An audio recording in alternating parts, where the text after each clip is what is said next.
Hey guys, so today we're back with Storytime Monday and we're going to be reading chapter 5 of Judy Blume's Super Fudge.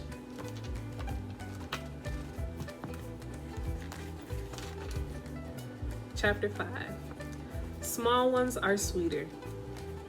Our house, that is Millie and George's house, is so old that the bathtub stands off the floor on legs, and the hot and cold water don't come out of the same faucet. So when you're washing your hands, you either freeze them or burn them. Mom says you're supposed to put the plug in the sink and mix the water in the basin. But that's a lot of trouble. At least we don't have chamber pots. The toilet's actually flush. Outside, the house is painted yellow and the shutters are white. The windows and doorways are slightly crooked. Dad says that's the part of the charm of the house. I know better than to tell him what I think. Inside, the floors are wooden and they creak when you walk across them. Downstairs, there's a living room with a piano, a dining room with a table so big you have to shout to make yourself heard, a kitchen with pots and pans hanging all over the place, and a library where the walls are lined with books arranged according to color. There's a brown leather section, a green leather section, a red leather section, and a tan leather section. Upstairs, there are 4 bedrooms all in a row. And everywhere you look, there are fireplaces. There's one in every bedroom. There's one in the living room, another one in the dining room, and still another in the library. There aren't any in the bathrooms or the kitchen. My mother and father call the house fantastic, fabulous, and unbelievable. I hear them talking to their friends on the phone, and those are the dumb words they use to describe this place. Our neighborhood is like our house, old. Every house on the block is a lot like this one, with a small front yard and a big backyard. In our backyard, we have George's rose garden and Millie's herb and vegetable garden. The first day we were here, Dad brought a stack of books with titles like Know Your Roses, Know Your Herbs, Organic Vegetables in You, and my favorite, The Agony of Beetles in Your Garden. You didn't have to worry about beetles in New York, did you, Dad? I said at dinner. That's enough, Peter, Dad said to me. That's enough, Peter, Fudge repeated. Cut that out, I told him. Cut that out, he said back to me. Fudge's new game is repeating everything I said. It really is driving me crazy all the time. Pass the salt, please, I said to Mom. Pass the salt, please, he said, laughing. I pushed back my chair. I can't take it anymore. I mean it. Do something, will you? I begged my parents. But he was already at it. I can't take it anymore. Do something, will you? And he laughed so hard he choked. Dad turned him upside down and whacked him on the back. I want you to stop doing that, Fudge, he said. Do you understand? I don't know why my parents are always asking him if he understands. He understands just fine. That has nothing to do with it. Fudge nodded. Because if you don't start repeating everything that Peter says, I'm going to do more than just whack your back. Get it? Couldn't help smiling. Mom has this thing that's called a snuggly for carrying Tootsie. She hangs it around her neck and Tootsie fits it into it. Rides next to Mom's middle. It looks very comfortable. Sometimes Daddy carries Tootsies in it too. Mom says they didn't have them when I was a baby. I missed out on a lot of good things. Every night after supper, we walked into town, stopping at Baskin-Robbins for ice cream. One night, Mom asked if I would like to wear the sling and carry Tootsie. No thanks, I said. I wouldn't be caught dead wearing a baby around my neck. Oh, Peter, you're so silly. Baskin-Robbins is having a contest. They're looking for names for a new ice cream flavor. So far, I've suggested lemon, lunatic, crazy chocolate, and miserable mint. After almost 2 weeks of hanging around the house, I actually met a kid my age. He lives across the street, but he was at a Scouts camp when we first moved here. His name is Alex Santo, and he's going to 6th grade. He's very small with hair that hangs into his eyes. He's always wearing a t-shirt that says Princeton, class of 1991. By the time I met him, I was lonely and bored, and I wouldn't have cared if he had 3 heads as long as he was my age and wanted to be friends. Alex came over one morning and said, "You want to go to business with me?"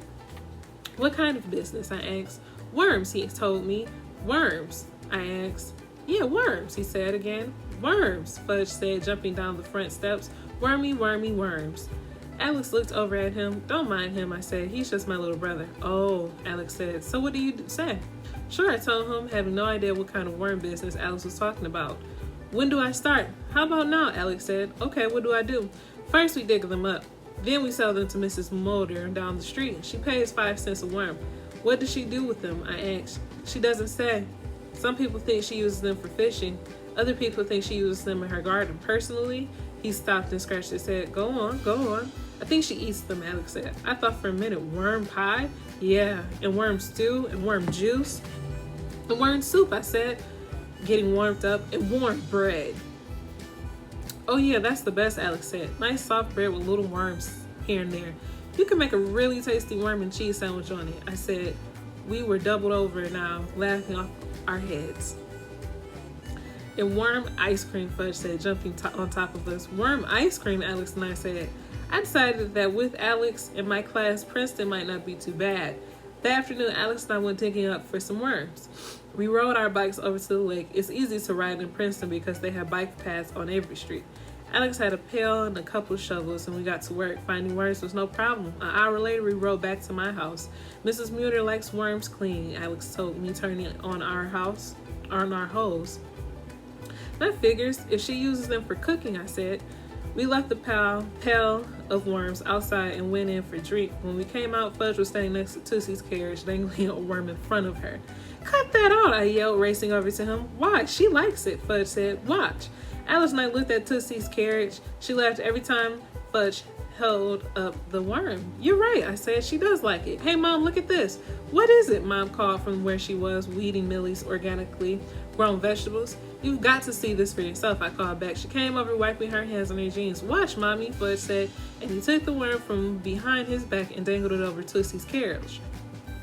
She smiled and gurgled, but Mom screamed, get that thing out of here. Hurry up, get rid of it, now.